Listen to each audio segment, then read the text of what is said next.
my name is Melissa. I'm also known as Echoing Artemis online, which is my cosplay handle. Excellent.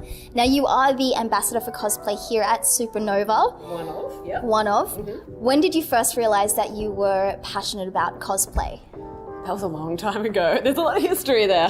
So the first costume I made was back in 2003.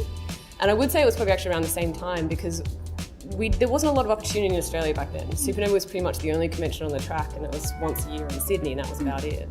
But if you looked online, you got to see all these amazing things that happened in America. You know, Cosplay Lab was the website of choice, and cosplay.com was just coming about. So you got to see everyone else that was doing it. And so the passion, I think, started there, and I got to have my first opportunity at Supanova 2003. What was your first cosplay? It was Meriko from, and I hope I say this right, Full Moon wo Sagashite, which was an anime back then. She had a very short skirt and a very small top, and I'm, in hindsight, surprised my mother let me do it because I was quite young at the time, but it was a lot of fun anyway. A lovely learning experience, I'm sure. Being the ambassador, or one of the ambassadors for cosplay here, what have been the challenges that you have faced personally? It's one of those areas in terms of the community where things are always changing, always growing. And if you want to meet the needs of the community, there's a lot of progress that has to happen.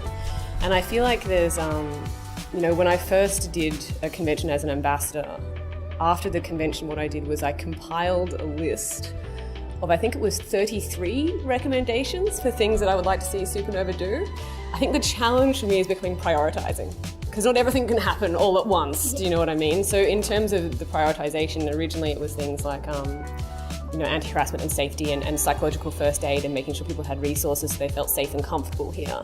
And now that's been established both through my own help, because I'm a psychologist myself, but also through bringing Headspace on board to run their safe spaces, and there's a really nice one that's upstairs. So now that that's done, I'm kind of moving my attention to other things like the continuation of the ambassador program, changing a few other things that I can't quite announce just yet, but it's that kind of, it has to work listways. You don't want to overwhelm yourself too much. Yeah. What are some of the things you would like to see the cosplay community integrate more of, or what would you like to see more of in the cosplay community? Oh, that's a tough one. It's almost that double-edged sword. There's always two sides to any community. You know, and I think this is true of literally every community out there that you can find. There's always the people who are extremely supportive and loving and kind and considerate, and they're the ones that, you know, share tutorials and get together and have meetings and help each other and lend wigs. You know, someone today lent me a pair of pixie ears for, thank you, Katie, lent me a pair of pixie ears for tomorrow because I forgot mine. And so there's always the people who are like, oh, I'll help out in any way I can, and that's wonderful to see. The flip side, the kind of dark side, is that like any community, there is that bit of cattiness, there is occasionally the stuff that you don't necessarily like to see under the surface. And I think it's perhaps not necessarily telling people to stop so much as addressing the reasons why they do it in the first place, which is one of the things that we talked about with the ambassador program. We wanted to make the opportunity accessible to everyone. You know, we didn't want it to become a kind of jealousy thing or feel inaccessible to people, like if they thought, well, I'm not pretty enough, or if I don't have enough followers on Facebook. We didn't want that to end up being where, well, I can't do it, and then you get that kind of, understandably, a bit of bitterness. So the Cosplay Ambassador program is really open to everyone, and it's about craftsmanship, it's about support, it's about passion, and it's about being there for the community, which anyone can do.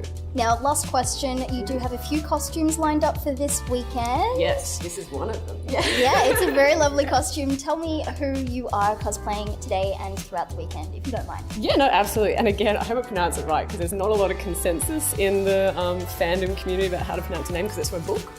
Right. But I'll say Angua. Yep. Could be Angua, who knows. Who is a member of the City Watch in the Discworld novels, which is Terry Pratchett's novels, or Sir Terry Pratchett, I should say. And they're books I've been passionate about since I was in high school, or possibly even a bit younger. So I've always wanted to cosplay from it, and I've finally done it and got my brother involved, so yeah. Tomorrow I will be extremely different, although still blonde. I'll be Tinkerbell from Peter Pan. Excellent. It's been lovely talking to you, and enjoy the rest of your Supanova. Lovely to meet you. Thank you very much. Thank you.